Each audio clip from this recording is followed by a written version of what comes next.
Precision Shop. Got the cluster out here. Gotta change a bulb, unfortunately. So I got some LEDs coming, which I gotta wait a few more days for. But pretty easy to take out. So 3 Phillips screws. There's one here, one that goes there, and another over here.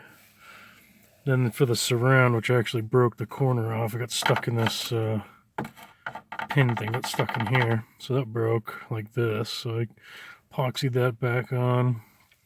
Get that in another video. Then you simply unhook all these. They're all really easy. Just push on the clippy clips. Then this, I let my buddy borrow my plastic polishing stuff, so I gotta get that back to polish this up. Thinking about painting this around, not sure yet. This is what it looks like, in case anybody was ever wondering. These big ones are the, right there. There's 3 that do the main lighting. So hopefully they'll show up soon. I mean, I can use it the way it is. I'll just leave it out. Pretty sure once I put that piece I epoxied back together in, it's in for good. So we'll see how it goes. Got to use this opportunity to clean in here as well. Get those dust bennies. There's actually a spider a while ago too. There's a spider inside of this. Not really sure where he is now. Big tan spider. Kind of creepy. We'll get this pulled apart. It's actually really easy. Just pop these little clippy clappies, pins, whatever you want to call them. Separate the plastic. I'm going to wash it out. I'm not going to touch the needles. I remember back in my earlier years with the reverse glow gauges messing that up, so I'm not going to be touching the needles. I'm going to leave the faces the way they are. Probably just going to paint that the surround. I don't know what color, maybe that bronze color, I'm not sure yet. So we'll see. See how it goes. Oh, also these bulbs have little condoms on them, little green condoms. So when I did this originally, I replaced it and the little condom ripped, so they're like kind of orange. So I ordered some blue and white. We'll see how that gets on, and we'll go from there. Alright guys, so we're down here in the basement shop here. And this is the piece I was talking about. I actually molded that in eBay per se. This is where it broke. You can kind of see the repair. Not a big deal, and it seems pretty strong. These are the 2 screw holes that I was talking about earlier. Got this here separated, just go around easily. Comes off actually way easier than I thought it would have. So we got that. Again, just try not to touch the needles at all, because there's not a lot of information about these cars out there. So as far as calibrating them, I would have no idea where to start. Get this off. We're going to polish that, clean that up. Good chance to do it. Next, we're going to take this off. It's the same kind of setup. You just push these little tabs in. We'll get this off and we'll blow that out and probably paint this. Should be mint. So just a little tip if you're doing anything like this. There's not much play in these clips, so it's really like you need to release all of them at the same time. So I just kind of start on one end and just kind of keep pressure on it. That's exactly what I did. Was really wish I had a GoPro. Kind of push this apart and release it. Kind of keep it held apart, release the next one. Just keep some pressure on it. Should go easy enough. And then putting them back together is really simple. So I'll get this out the rest of the way and we'll check back in. Alright, so here we go. It's actually pretty nice. You don't really ever get to take this apart and clean it. Could really use it. So here's that. We're going to spray that. I'm going to have to mask off that unless it comes out, which it looks like it might. I'll check on that. I'll give that a little push. Actually, let's do it right now. Yeah, pops right out. Cool. So that was easy. Came right out. We'll set that aside. Really going to polish this. You can see the wiping marks. It's dirty on the inside too, and I really still don't see that spider, so it's kind of got me concerned that it's somewhere else. So we'll paint that, and we'll be good to go. It's gonna look sick with all of it together. Hopefully get the car running right. It's running like shit. I don't even know. I got about $80 and stuff coming. I just grabbed got some ignition coils, redid that. I sprayed it matte, so it's nice and flat. Kind of looks, almost looks like it's kind of hand painted instead of just sticker bombed, which is kind of neat. Added a couple more stickers, molded that thing in, sprayed this black, fixed that corner piece. Gonna leave this alone. I don't really want to mess with that at all. Get this painted. I think we're going to do bronze. Going to wash it down. Get all this, so much dust on it. So I'll just wash that down. Spray it bronze, kind of like the wheels. And polish that. We should be good to go. I've got, let's see, I got O2 sensor, coils, intake temperature sensor, which I've dicked around with before, and I did get a change when I cleaned it, so I'm wondering if that's contributing. Don't think it's the cat. I'm not getting any smell of it being the catalytic converter. It smells a little oily, maybe, when it's doing it.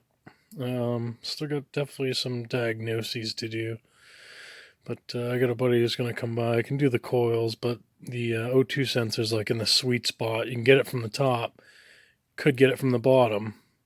But easier from the top, I'm assuming. And definitely not going to be able to do that. It's like you'd have bend completely over the engine bay, reach all the way down, or you'd have to lay underneath and reach about halfway up.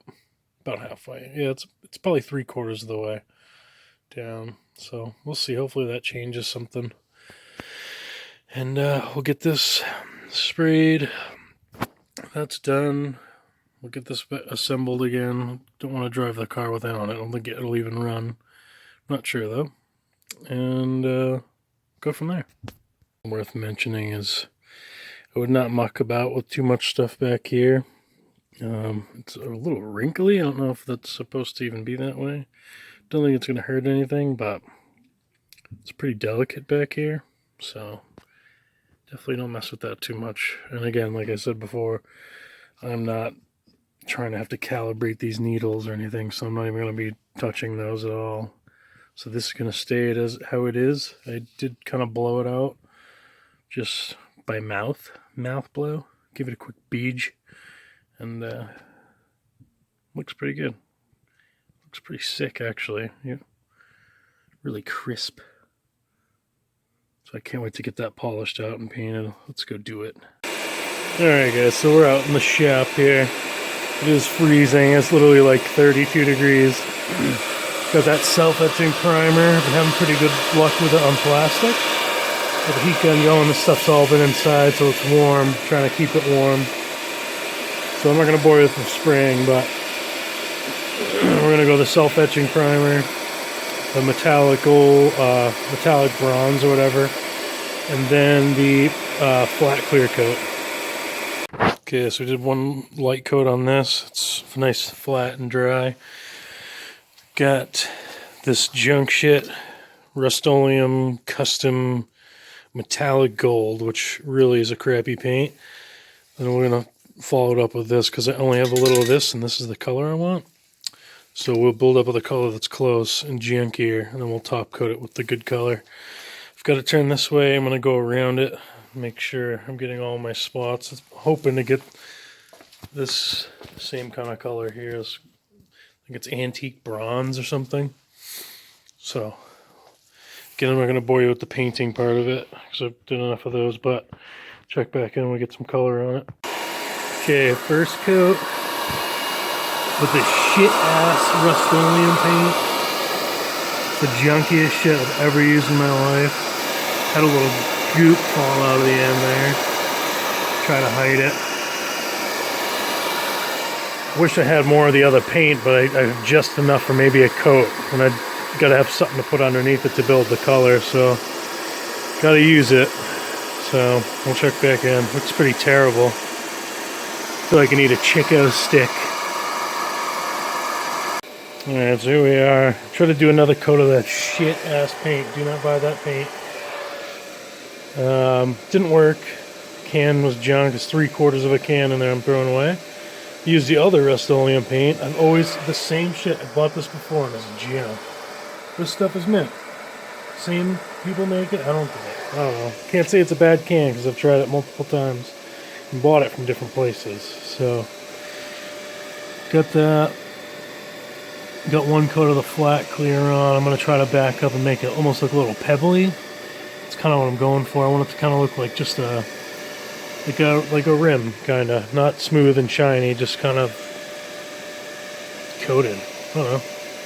So we'll hit it with the matte clear again and hopefully get a little darker. I was hoping to be just a tiny bit darker, but still feel like I should be driving a red Sterling with the seats recline. So here's the end result. It's perfect. That pebbly kind of texture is exactly what I was looking for. Wish the color was a little bit browner, but I did miss a spot on the top there and on the top here. It's not too bad. You can't see it from the front, which is good. Shouldn't see it at all from the driver's seat. So I pretty much just had enough to cover it. I was shaking the can and just hoping something was coming out. So it looks pretty good. And then shout out Corolla. This is not sponsored, but if I ever had the opportunity, this is some of the best flat like stuff, and it dries like almost instantly. It's pretty amazing stuff. Pretty amazing. There's not a lot of clears. There's only one other one that, as far as flat goes, that is amazing. Was can't remember. I think it might have been Krylon that made it. It was called like Totally Dead Flat or Absolute Dead Flat or something like that. It's sick. I do like flat colors as well. Not for everybody, but looks good. Looks real good. It's still drying a little bit. Just about there, though. It's exciting. Try to get it back together shortly. Alright, guys, here's what we ended up with. Looks pretty good.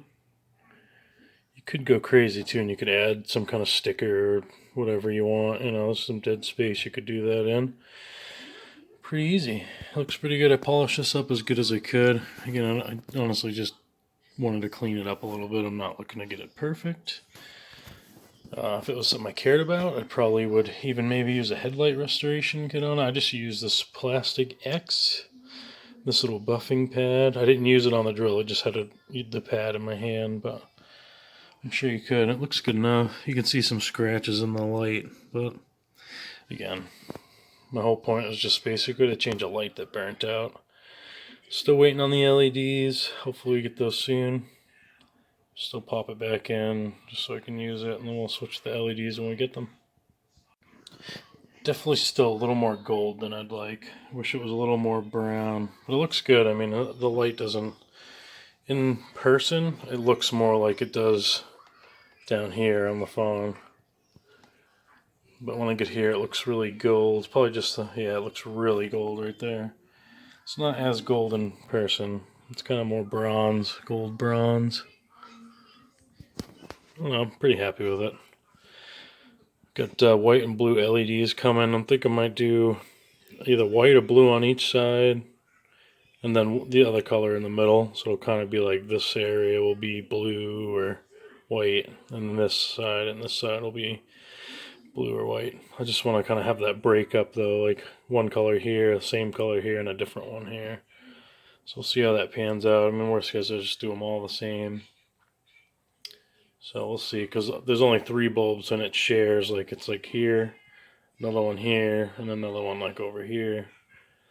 So we'll see how they mix together, because the radio, the head unit is, I believe, white and blue, and the air fuel gauge, I believe, is white, blue, and red. So we'll see how it looks all together.